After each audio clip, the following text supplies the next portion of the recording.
अस्सलाम वालेकुम students, welcome to mathematics channel. आज हम chapter number 1 matrices and determinant की एक्सरसाइज नंबर 1.5 स्टार्ट करेंगे। एक्सरसाइज नंबर 1.5 को क्वेश्चन नंबर 1 को जो गिवन है, find the determinant of this. हमारे पास एक बी मैट्रिक्स गिवन है, इसका हम लोगों को डिटरमिनेंट फाइंड करना है। डिटरमिनेंट हम लोग कैसे फाइंड करते हैं कि हम लोग पहले डायगोनल एंट्रीज को मल्टीप्लाई करते हैं, सेंटर में साइन माइनस का यूज करते हैं, फिर नॉन डायगोनल एंट्रीज को मल्टीप्लाई करते हैं। Like this 1 multiply -2 minus 3 multiply 2, 1 2s are 2 minus 3 2s are 6, -2 -6 जब हम लोग इसको सॉल्व करेंगे तो आंसर आ जाएगा हमारे पास -8। आई होप स्टूडेंट्स की डिटरमिनेंट आपको क्लियर हो गया होगा। अब हम लोग क्वेश्चन नंबर 2 की तरफ मूव करेंगे। ये स्टूडेंट्स, अब हम लोग क्वेश्चन नंबर 2 की तरफ फाइंड क्वेश्चन नंबर 2 कुछ यूज गिवन है, find which of the matrices are singular और नॉन सिंगुलर। सिंगुलर और नॉन सिंगुलर मैट्रिक्स कौन से होते हैं? ऐसा मैट्रिक्स जिसका हम लोग डिटरमिनेंट फाइंड करें और आंसर हमारे पास 0 आ जाए तो हम लोग ऐसे मैट्रिक्स को कहेंगे वो सिंगुलर है। और अगर हमारे पास 0 के अलावा कोई नंबर आ जाए, नॉन जीरो नंबर आ जाए, तो उसको हम लोग कहते हैं हमारे पास नॉन सिंगुलर मैट्रिक्स है। अब हम लोग एक क्वेश्चन करेंगे। हमारे पास एक क्वेश्चन गिवन है ए की एंट्रीज है हमारे पास 3 6 4 2। अब हम लोग इसका डिटरमिनेंट फाइंड करेंगे। डिटरमिनेंट हम लोग कैसे फाइंड करेंगे? पहले डायगोनल एंट्रीज को मल्टीप्लाई करेंगे, 3 मल्टीप्लाई 2, सेंटर में साइन आएगा माइनस का। अब नॉन डायगोनल एंट्रीज को मल्टीप्लाई करेंगे, 6 multiply 4, like this 3 2s are 6 minus 6 4s are 24। जब इनको सब्ट्रैक्ट करेंगे हमारे पास आंसर आ गया -18। It's not a zero answer, so if determinant not equal to 0, so the matrix A is non singular. आपको I hope students non singular clear हो गया होगा। अब हम लोग सिंगुलर सेकंड क्वेश्चन की तरफ चलते हैं। सेकंड क्वेश्चन है हमारे पास 3 4 3 4। हम लोग इसका डिटरमिनेंट फाइंड कर लेंगे। डिटरमिनेंट फाइंड करने के बाद हम लोग पहले डायगोनल एंट्रीज को मल्टीप्लाई करेंगे, 3 मल्टीप्लाई 4 माइनस 4 मल्टीप्लाई 3। हम लोगों ने यूज किया 3 4s are 12 minus 4 3s are 12, 12 minus 12 answer आ गया हमारे पास 0। डिटरमिनेंट हमारे पास 0 आ गया तो हम लोग क्या कहेंगे? हमारे पास ये जो बी मैट्रिक्स है वो सिंगुलर मैट्रिक्स है। आई होप स्टूडेंट्स कि आपको singular and non singular clear हो गया होगा। जहां से आपको हमारा पॉइंट क्लियर ना हो वहां से आपने रिवाइंड करके हमारी वीडियो अगेन देख लेनी है। अगर फिर भी क्लियर ना हो तो हम उससे आप कमेंट सेक्शन में पूछ सकते हैं। अब हम लोग क्वेश्चन नंबर 3 की तरफ मूव करेंगे। जी स्टूडेंट्स, अब हम लोग क्वेश्चन नंबर 3 की तरफ आएंगे। Question number 3, find the multiplicative inverse of this. Multiplicative inverse का फॉर्मूला हमारे पास a inverse is equal to 1/a determinant into adjoint of a। Multiplicative inverse के लिए हमारे पास दो चीजें होनी चाहिए। सबसे पहले हमारे पास डिटरमिनेंट एंड सेकंड हमारे पास एडजॉइंट होना चाहिए। हम लोग पहले इस मैट्रिक्स का डिटरमिनेंट फाइंड करेंगे। डिटरमिनेंट के लिए हम लोग पहले डायगोनल एंट्रीज को मल्टीप्लाई करेंगे, -1 multiply 0 minus 3 multiply 2, -1 multiply 0 0 minus 3 2s are 6। हमारे पास आंसर आ गया 6। स्टूडेंट्स, अगर हमारे पास डिटरमिनेंट 0 आ जाए तो हम लोग इसको फर्दर सॉल्व नहीं करेंगे। अगर हमारे पास डिटरमिनेंट 0 मीन्स कि अगर हमारे पास सिंगुलर मैट्रिक्स हो तो हम लोग इसको फर्दर सॉल्व नहीं करेंगे। हम लोग कहेंगे मल्टीप्लिकेटिव इनवर्स हमारे पास एग्जिस्ट नहीं करता। लेकिन जबकि हमारे पास ये नॉन सिंगुलर मैट्रिक्स आ गया, अब हम लोग इसका एडजॉइंट फाइंड करेंगे। एडजॉइंट हमारे पास कैसे फाइंड करेंगे? हम लोग पहले डायगोनल एंट्रीज की प्लेस चेंज करेंगे। -1 को 0 की जगह एंड 0 को -1 की जगह हम लोगों ने प्लेस चेंज कर दी और नॉन डायगोनल एंट्रीज की साइड चेंज करेंगे, -3 -2। अब हमारे पास फॉर्मूला है a inverse is equal to 1/a determinant into adjoint of a। अब हम लोग फॉर्मूला में पुटिंग करेंगे, a inverse is equal to 1/a determinant हम लोगों ने क्या फाइंड किया था? -6, हम लोग -6 लिख देंगे। नेक्स्ट आगे एडजॉइंट हम लोगों ने क्या फाइंड किया? 0 -3 -2 -1, ये हम लोगों ने प्लेस कर दिया।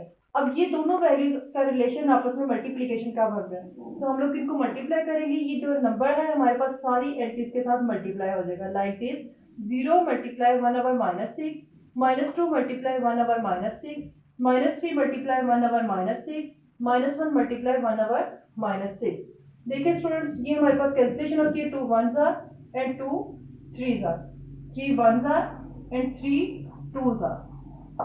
ये हमारे पास कैंसिलेशन होगी।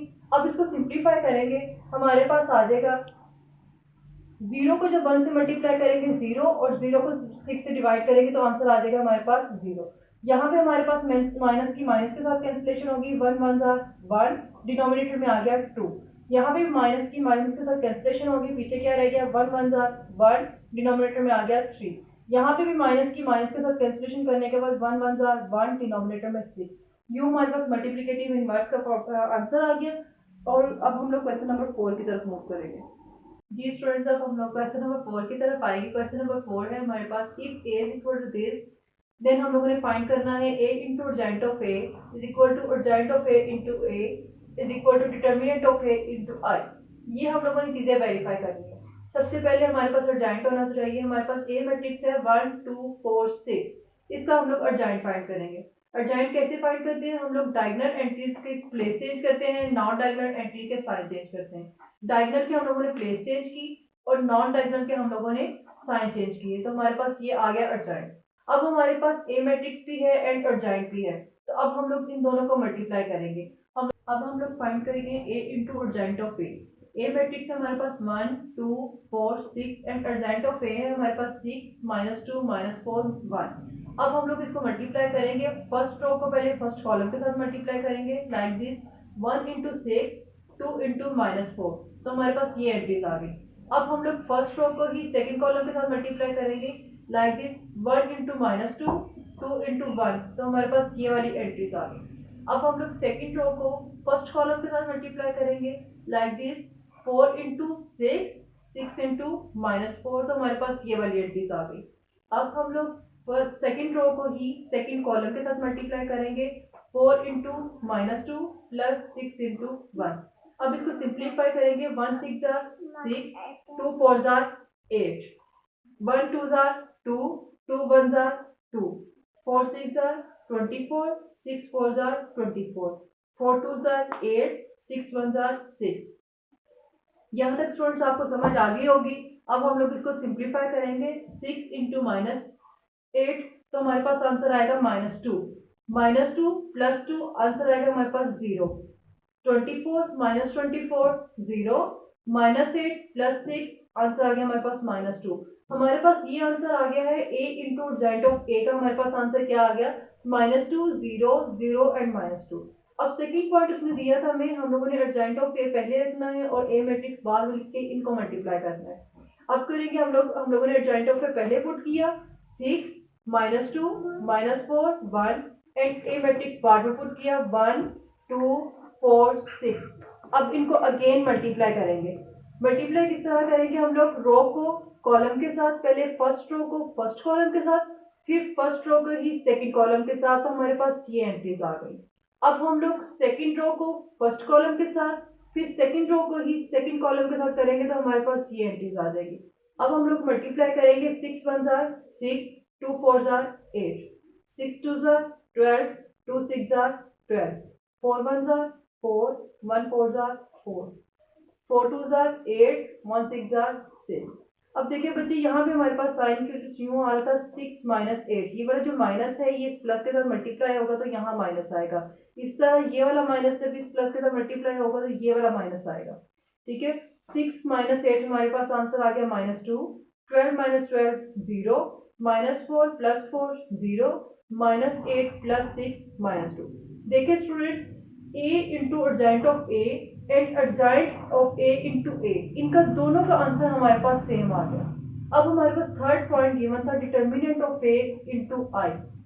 हमारे पास सबसे पहले डिटर्मिनेंट a हम लोग फाइंड करेंगे।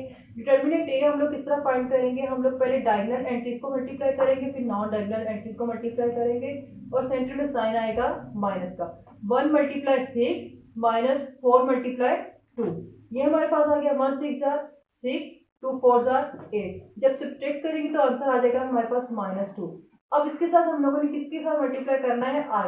आई रिप्रेजेंट किसको करता है? आइडेंटिटी मैट्रिक्स को। आइडेंटिटी मैट्रिक्स किसको कहते हैं? जिसमें डायगोनल एंट्रीज हमारे पास 1 और नॉन डायगोनल एंट्रीज हमारे पास 0 होती है। अब हमने अपने क्वेश्चन में देखना है, हमारे पास इस क्वेश्चन का ऑर्डर है 2 by 2, तो हम लोग आइडेंटिटी मैट्रिक्स भी 2 by 2 ऑर्डर का लेंगे। अब हमारे पास 2 by 2 ऑर्डर का मैट्रिक्स आ गया 1 0 0 एंड 1। हमारे पास डिटर्मिनेंट ऑफ ए भी आ गया और हमारे पास आइडेंटिटी मैट्रिक्स भी आ गया। अब इन दोनों को हम लोग मल्टीप्लाई करेंगे कुछ यूं, determinant of A into I. Determinant of A था हमारे पास -2 एंड आइडेंटिटी मैट्रिक्स था हमारे पास 1 0 0 एंड 1। अब -2 इस तमाम एंट्रीज के साथ मल्टीप्लाई होगा, लाइक दिस -2 × 1 -2 -2 × 0 0 -2 मल्टीप्लाई 0 0 -2 मल्टीप्लाई 1 -2। अब देखिए बच्चे हमारे पास ये answer adjoint of a into adjoint of a, adjoint of a into a and determinant of a into I। हमारे पास तीनों आंसर जो है बिल्कुल सेम आया, तो हमारे पास ये इक्वेशन वेरीफाई होगी। आई होप स्टूडेंट्स क्वेश्चन नंबर 4 आपको क्लियर हो गया होगा। अब हम लोग क्वेश्चन नंबर 4 के सेकंड पार्ट में आएंगे। वो हमारे पास ये है, if b is equal to this then verify that b into b inverse is equal to I and b inverse into b is equal to I। हमारे पास b इनवर्स का formula हमें पता है 1/a determinant adjoint of b। हम लोग पहले determinant की value find करेंगे। तो स्टूडेंट्स सबसे पहले हम लोग बी डिटर्मिनेंट फाइंड करेंगे। बी डिटर्मिनेंट के लिए हम लोग पहले डायगोनल एंट्रीज को मल्टीप्लाई करेंगे। 3 मल्टीप्लाई -2, सेंटर में माइनस का साइन आएगा। फिर हम लोग नॉन डायगोनल एंट्रीज को मल्टीप्लाई करेंगे। -1 into 2, 3 2s are 6, 1 2s are 2, -6 + 2 हमारे पास आंसर आ जाएगा -4। अब हमारे पास बी इनवर्स के लिए हमें सेकंड वैल्यू चाहिए एडजॉइंट की। हम लोग बी का एडजॉइंट कैसे फाइंड करेंगे? डायगोनल एंट्रीज की हम लोग प्लेस चेंज करेंगे और नॉन डायगोनल एंट्रीज के हम लोग साइन चेंज करेंगे।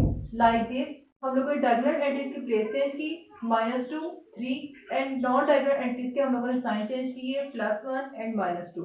अब बी इनवर्स में इसकी पुटिंग करेंगे। 1/a डिटर्मिनेंट हमारे पास आया था -4 एंड एडजॉइंट की वैल्यू हम लोगों ने प्लेस की।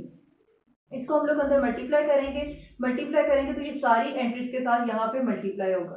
मल्टीप्लाई होने के बाद जब सिंप्लीफाई करेंगे 2 1s are 2, 2 2s are 4 और माइनस कैंसिलेशन होने के बाद हमारे पास ये रह जाएगा 1/2। इसी तरह इस पार्ट में हमारे पास रह जाएगा 1 को 1 से मल्टीप्लाई करेंगे, डिनोमिनेटर आ जाएगा 1 - 1/4। इसकी भी हम लोग कैंसिलेशन करेंगे, 2 और 4 की कैंसिलेशन हो जाएगी तो रह जाएगा 1/2।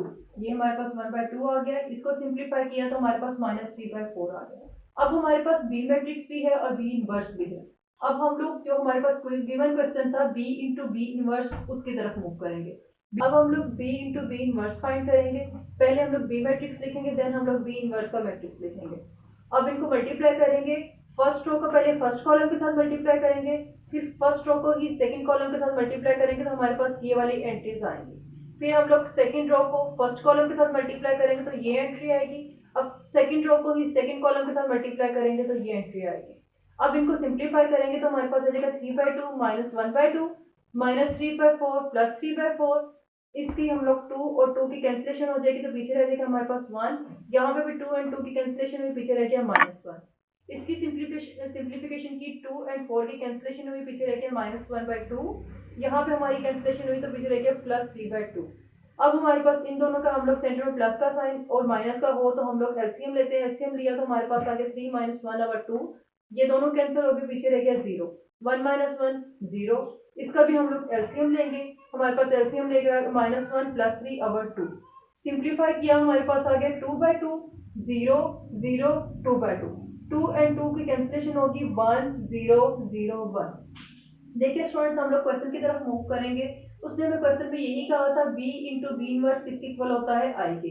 तो हमारा b इंटू बी इनवर्स किसके इक्वल आ गया? I के। अब सेकंड पार्ट उसने दिया था हमें b इनवर्स इंटू b, वो भी हमारे पास किसके इक्वल होता है? I के। अब हम लोग फाइंड करेंगे b inverse into b। b inverse की वैल्यू पहले रखेंगे, b की बाद में लिखेंगे। अब इन दोनों को मल्टीप्लाई करेंगे। हम लोग फर्स्ट रो को फर्स्ट कॉलम से मल्टीप्लाई करेंगे तो हमारे पास ये एंट्रीज आएंगी। फिर फर्स्ट रो को ही सेकंड कॉलम से मल्टीप्लाई करेंगे तो हमारे पास ये एंट्रीज आएंगे। इसी तरह अब हम लोग सेकंड रो को फर्स्ट कॉलम से मल्टीप्लाई करेंगे तो हमारे पास ये एंट्रीज आएंगी। फिर सेकंड रो को सेकंड कॉलम से मल्टीप्लाई करेंगे तो हमारे पास ये एंट्रीज आएंगी। जब सिंप्लीफाई करेंगे तो हमारे पास आ जाएगा 3/2 -1/2 -1/2 +1/2। यहाँ पे आया 3/2 -3/2 -1/2 +3/2। सिंप्लीफाई किया हमारे पास आ गया 3 - 1/2 0 0 -1 + 3/2। ये हमारे पास एक पॉजिटिव एक नेगेटिव है, जब कैंसिल हो जाएगा तो हमारे पास 0 रह जाएगा। सिंप्लीफाई किया हमारे पास आया 2/2 0 0। यहाँ पे भी हम लोग इसको सॉल्व करके आ गया 2/2। जब हम लोग इसको मजीद सॉल्व करेंगे 2 और 2 की कैंसिलेशन होगी तो हमारे पास 1 0 0 1 एंड 1 0 0 1। ये हमारे पास आइडेंटिटी मैट्रिक्स होता है। हेंस हमारे पास प्रूव हो गया कि हम लोग b को b इनवर्स से मल्टीप्लाई करें या b इनवर्स को b से मल्टीप्लाई करें तो हमारे पास आंसर क्या आता है? Identity matrix. आई होप स्टूडेंट्स आपको क्वेश्चन नंबर 4 बिल्कुल क्लियर हो गया होगा।